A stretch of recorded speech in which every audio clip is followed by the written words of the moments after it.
There's an unwritten rule in mountaineering. When it's time to go back, go back. Always. At altitudes where airplanes fly below you, there are no second chances, and dawn may never come. 3 British climbers broke that rule once in May 1999. What followed changed their lives forever, and has gone down in North American mountaineering history as a reminder of how thin the line between triumph and tragedy is. Denali is not just a mountain. It's a colossus crowning the Alaska Range, whose 2,320-foot summit reigns over North America as the undisputed Lord of the Heights.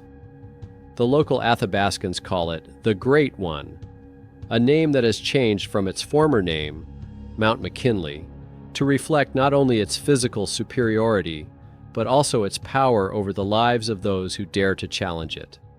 Unlike the Himalayan giants whose reputations are built on pure altitude, Denali forged her fame in the fires of Arctic brutality. This mountain is only 99 miles from the Arctic Circle, making its climate merciless.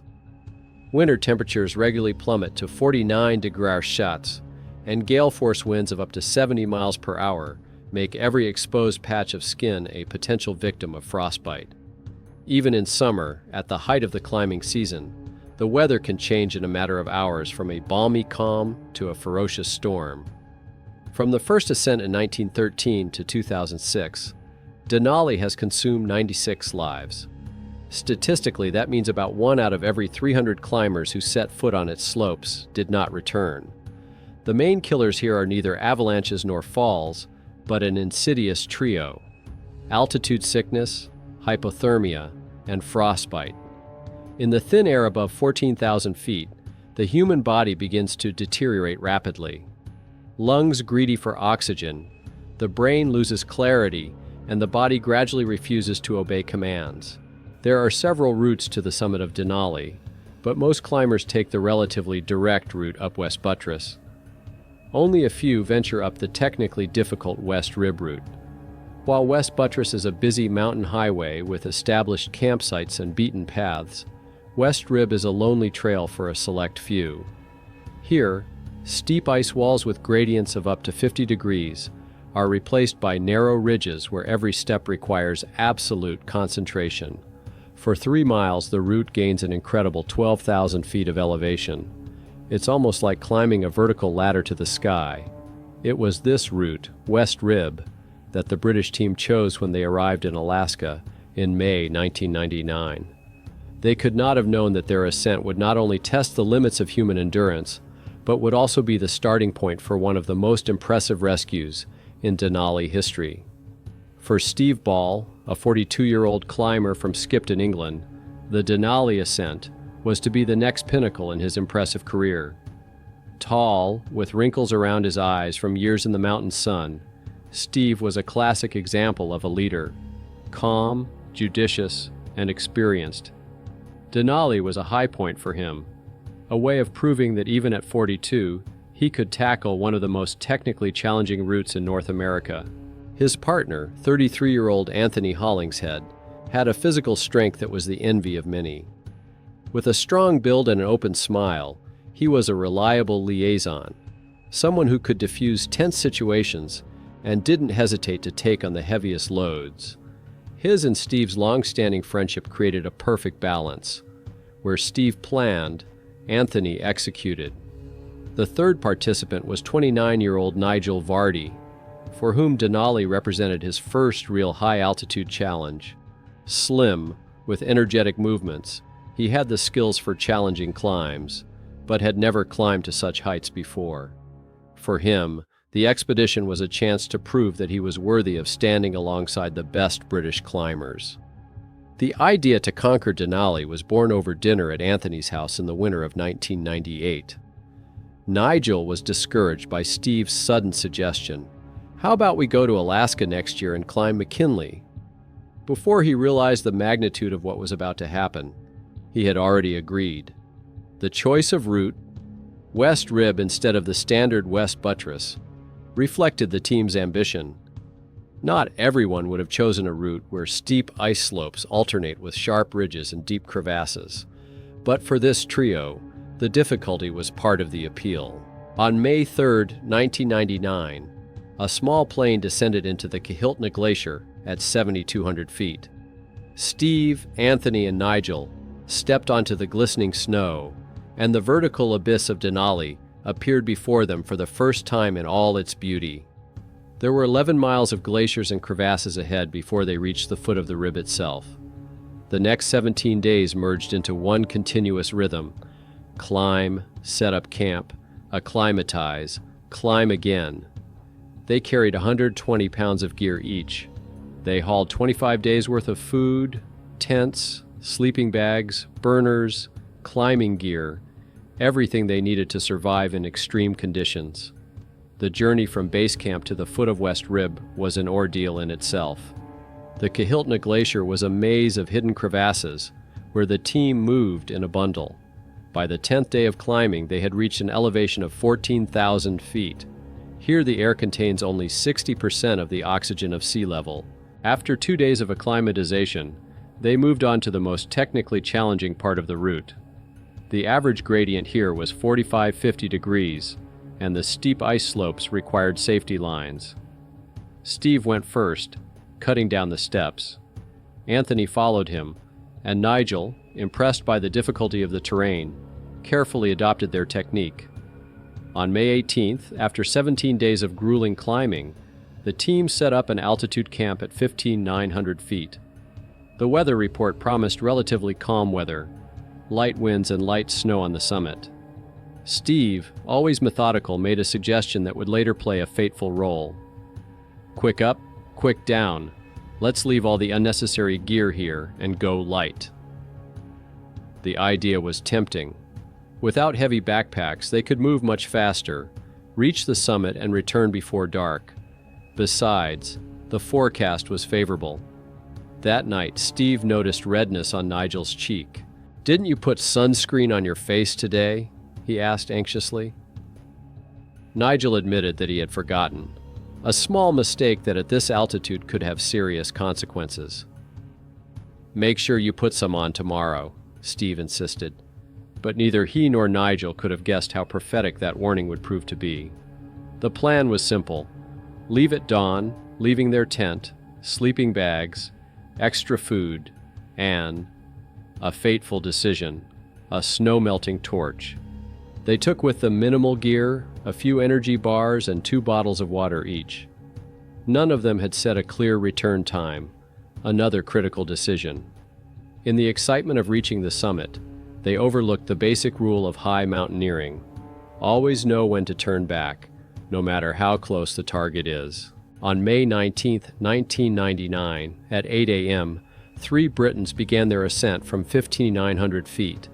The day was cloudless, with the sun reflecting brightly off the snowy surface. With minimal gear and fresh energy after a night's rest, they expected to quickly climb the 4,400 feet to the summit.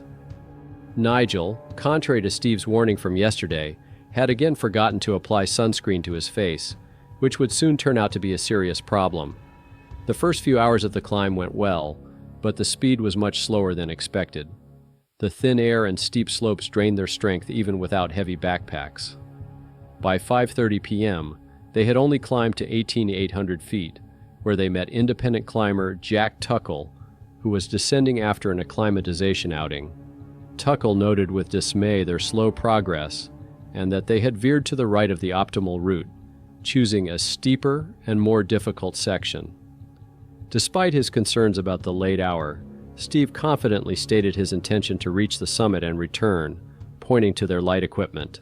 Tuckle spent about half an hour with them discussing the route and the weather. Conditions were relatively calm at this point, but lenticular clouds were already forming over the horizon in the west, an unmistakable sign of an impending storm. Despite the weather warning, the team decided to continue their ascent. Taking note of their slow movement and lack of bivouac gear, Tuckle communicated his concerns to the rangers at base camp as he descended. By 8 p.m., when the team reached the 19,600-foot elevation known as the soccer field, a flat plateau near the summit, conditions had deteriorated dramatically. Winds picked up to 70 miles per hour, and temperatures plummeted to 49 degrees Celsius. A whiteout shrouded the plateau, reducing visibility to virtually zero. The situation was rapidly deteriorating. The sunburn on Nigel's face, now exposed to the brutal cold and wind, began to swell. His eye was gradually swelling, limiting his visibility. Steve showed the first signs of hypothermia, uncontrollable shivering and difficulty thinking. When they checked their water bottles, they found that the water was frozen. Without a burner to melt the snow, they faced a serious risk of dehydration, which is critically dangerous at this altitude. Attempting to continue toward the summit was becoming fatally risky. Realizing the danger, the trio began to move by compass, trying to find some shelter from the merciless wind. Visibility in the storm was so low that they could barely see each other even a few feet away. Luck smiled on them around 11 p.m. when they came across a deep snow crevasse. Using ice axes, they widened the entrance, creating a small shelter from the wind. The shelter provided no real warmth, but it protected them from the piercing wind, giving them a much-needed respite. In the tight space of the cleft, Anthony noticed that Nigel's face was badly swollen.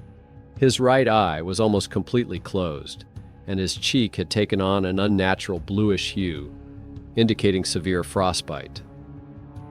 Steve was also in poor condition. Despite his physical strength and experience, his body could not cope with the extreme cold without being able to warm up. Steve's words that he needed their help sounded a wake-up call to Anthony and Nigel. In all their years of climbing together, he had never asked for help. Anthony, being in the best condition of the three, took on the role of caregiver. He shared his body heat, trying to keep Steve warm, and regularly checked on Nigel's condition. The night seemed endless, with no one able to sleep due to the cold and anxiety. Realizing the criticality of the situation, they made the difficult decision to use a CB radio to signal distress. For the experienced climbers, accustomed to relying solely on themselves, this was an acknowledgement of the seriousness of their situation. At 3 a.m. on May 20th, a weak signal reached base camp. Due to low battery power, communication was limited to a series of clicks, with no voice communication possible. Base camp responded that rescue would not begin until dawn due to weather conditions. By the morning of May 20th, Steve's condition had improved due to Anthony's care. The storm had weakened slightly, and visibility had improved. In a moment of clarity, they could see the summit that seemed so close. Anthony suggested they go a little higher and assess the situation, noting that they had already sent out a distress call but were feeling better now. They walked a short distance upward to assess the situation. The summit beckoned with its proximity, but a glance at Nigel's swollen face made them realize the seriousness of the situation. Anthony insisted on the need to take Nigel down, and Steve agreed. Their fleeting fantasy of the summit melted away in the face of reality. While preparing to descend, Nigel accidentally caught his elbow on the radio, which slid down the slope and fell down. Although he managed to find the device, it was damaged, and their only communication with the outside world was cut off. The descent started out rough. Nigel, with his eyes almost completely closed and severe frostbite on his face, was struggling to coordinate his movements. Anthony helped him, and Steve walked ahead, choosing the safest route. Around 4:30 a.m., Nigel slipped and pulled his companions with him. They slid nearly 300 feet down the slope before they were able to stop with ice axes. Fortunately, no one was seriously injured, but the incident emphasized the danger of their situation. Steve, after assessing the situation, made the difficult decision to descend West Buttress alone to find other climbers and organize help. This was their only chance of rescue. Anthony asked about the certainty of this decision, realizing his selflessness. Steve assured them that everything would be fine and began the descent at 1:30 p.m. Choosing the more popular West Buttress route, he hoped to meet other climbers, but the weather deteriorated again, reducing visibility to almost zero. In haste and desperation, Steve decided to descend the ice chute without insurance, believing it to be the fastest route. The fatal mistake occurred when the ice under his feet cracked. Steve lost his balance and began sliding down uncontrollably. The fall continued for more than 100 feet until he finally came to a stop, suffering an open fracture of his left leg and multiple injuries. Lying in the snow with a bone sticking out of his torn clothing, he was trapped. Too injured to move, too far off the trail to be easily detected. The temperature continued to drop, and the chances of rescue became more and more elusive with each passing hour. Dawn on May 20th brought a slight improvement in the weather, but for 3 British climbers separated at more than 17,000 feet above sea level, this was faint consolation. At Kahiltna Base Camp, Operation Commander J.D. Swede received an alarm call in the early morning hours. The distress call, relayed by the team the day before, launched one of the most complex rescue operations in Denali's history. At 8:30 a.m., an LC-130 military transport plane took to the air from Anchorage and began patrolling the disaster area in an attempt to get more accurate information on the climber's location. At the same time, the National Park Service mobilized rescue teams and notified the Rescue Coordination Center. At 11:22 a.m., a small Cessna airplane with a ranger aboard, piloted by Jay Hudson, circled the area at 19,000 feet and spotted 3 people, 2 standing and 1 lying down. Due to severe turbulence, the pilot was forced to descend and land at base camp, but valuable information was gained. At least the climbers were alive. Meanwhile, Anthony and Nigel were left alone at 19,000 feet, incommunicado, and with limited food and water supplies. Nigel's condition worsened by the hour. His face had swollen so much that he had almost lost his sight, and the frostbite on his hands and feet was becoming more and more serious. Anthony, despite his own frostbitten hands and bruised shoulder, continued to support his comrade, helping him move and keeping his morale up. They were unaware that a high-altitude llama helicopter based at Kahiltna Camp had already made attempts to reach them. Throughout the day, the helicopter, piloted by the experienced Jim Hood, had climbed to their location several times, but each time was forced to return due to extreme turbulence and limited visibility. A ground rescue team of 5 climbers also began the ascent from the camp at 14 to 200 feet to assist the distressed climbers. They carried medical supplies, food, water, and warm clothing. As for Steve, his situation was becoming critical. He was at about 17,000 feet, severely injured, off all routes, virtually invisible to search planes. Attempting to move with an open fracture in his tibia only worsened his condition. Overcoming the pain, he tried to scramble back up the icy slope he had just fallen down, using his right leg with a cat attached to it. But every movement brought unbearable pain, and the bone in his left leg grinded with every step. At one point, the cat on his right leg slipped, sending him back down the slope and aggravating the injury to his left leg. After that, Steve realized that further attempts to move on his own were pointless. His only option was to stay put and hope to be found. To increase his chances of being found, he began to blow his whistle periodically, the sound of which, however, was almost completely absorbed by the vast expanse of the mountain. On the evening of May 20th, the rescue operation made important progress. After a 5th attempt, the llama helicopter was able to deliver a package of survival equipment to an altitude of 9,500 feet at 22:19. The package contained new radios, food, a sleeping bag, and medical supplies. At 22:50, voice radio communication was established, allowing rescuers to assess Nigel and Anthony's condition. It became clear that Nigel was in a critical condition, suffering from severe frostbite to his face and hands, as well as severe loss of coordination. Anthony also suffered frostbite to his hands and a bruised right shoulder, but his condition was more stable. They also reported that Steve had separated from the group at 1:30 p.m., planning to descend the West Buttress route. After assessing the situation, the decision was made to evacuate using the short-haul technique of suspending the casualties from a cable under the helicopter. This technique is extremely dangerous at this altitude due to the thin air and unpredictable winds, but there were no other options for a quick evacuation. At 11:23 p.m., Nigel was secured in a special harness known as the God Ring, and successfully transported to the glacier at base camp. A dizzying 5-minute trip by cable under a helicopter through the Alaskan night sky. Shortly after midnight, Anthony was also evacuated in the same manner. On the ground, they immediately provided rescuers with information about Steve, his intended route and condition, before being sent to Providence Medical Center Hospital in Anchorage. Now all efforts of the rescuers were focused on finding the third member of the expedition. The next morning, May 21st, several rescue teams left camp at 14,200 feet in search of Steve. At 11 a.m., an airplane took off from Talkeetna for an aerial search of all possible routes for his descent. Despite more than 20 overflights over the area, the pilots were unable to locate Steve. In parallel with the aerial search, the ground team methodically combed the West Buttress route.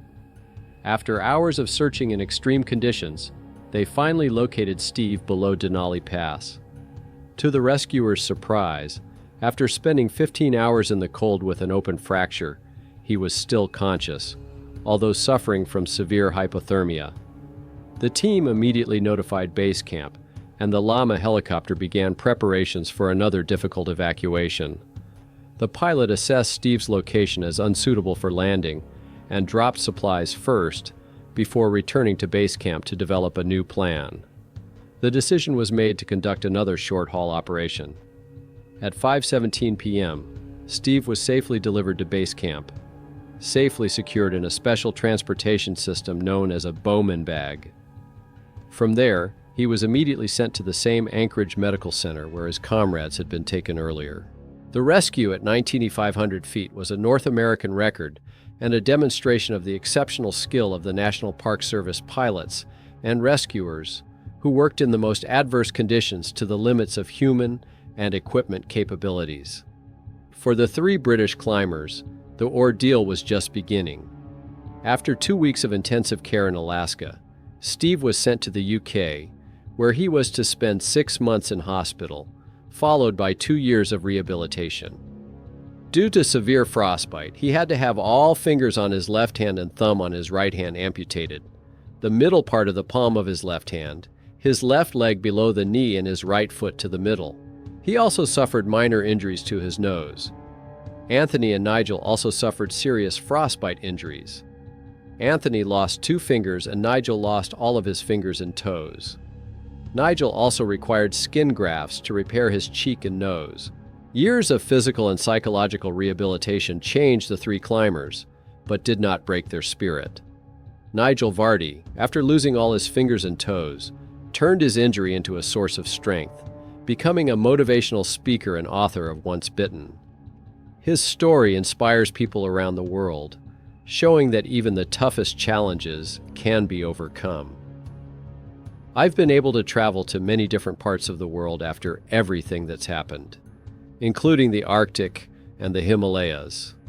I just climb a bit slower, says Nigel, whose fortitude has allowed him not only to return to an active life, but also to continue doing what he loves, mountaineering. Steve Ball, despite multiple amputations, has also returned to active life. He has not stopped playing sports, continuing to run, hike, rock climb, mountaineering, snowboarding, and skiing. For him, the mountains continue to be a source of joy and challenge that he has no intention of stopping, despite his physical limitations.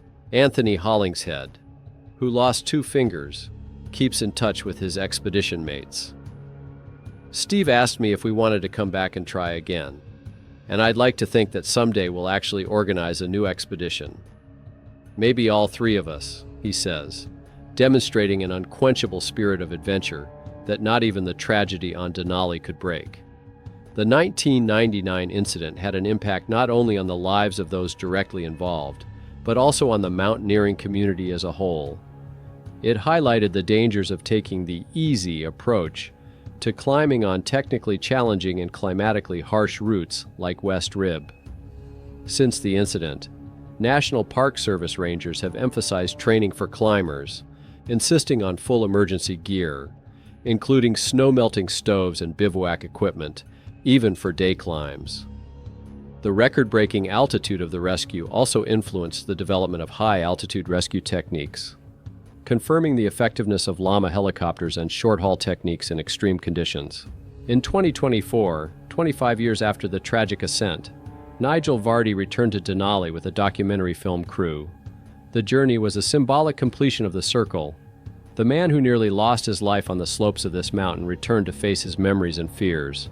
"I lost my fingers, but not my passion for the mountains," says Nigel, whose story was a testament to the incredible fortitude that helps people not just survive, but thrive after the toughest challenges. For Steve, Anthony, and Nigel, the events of May 1999 were not the end, but a new beginning. A story not of defeat, but of the triumph of human will over seemingly insurmountable obstacles. Their experience reminds all climbers that at altitudes where airplanes fly below you, decisions have irreparable consequences, and that preparation and caution mean more than the boldest ambitions. The story of Steve, Anthony, and Nigel makes you think about the fine line between courage and recklessness, between a passion for the mountains and the price that sometimes has to be paid for that passion. What makes people return again and again to the world's most dangerous peaks, even after they have looked into the face of death? Is the moment of triumph at the summit worth the risks climbers face? And if Nigel and Steve, after losing fingers and limbs, still return to the mountains, does that mean that true passion knows no barriers? Or is it a form of obsession that we too often romanticize? Or maybe we can all find something in this story that is important to us. A reminder that true fortitude is not found in the absence of falls, but in the ability to rise from them. If you enjoyed this story of survival in the most extreme conditions, give it a like and subscribe to the channel. More exciting stories of people who have defied the elements and themselves await you in the future. Take care, and see you soon in the next episodes.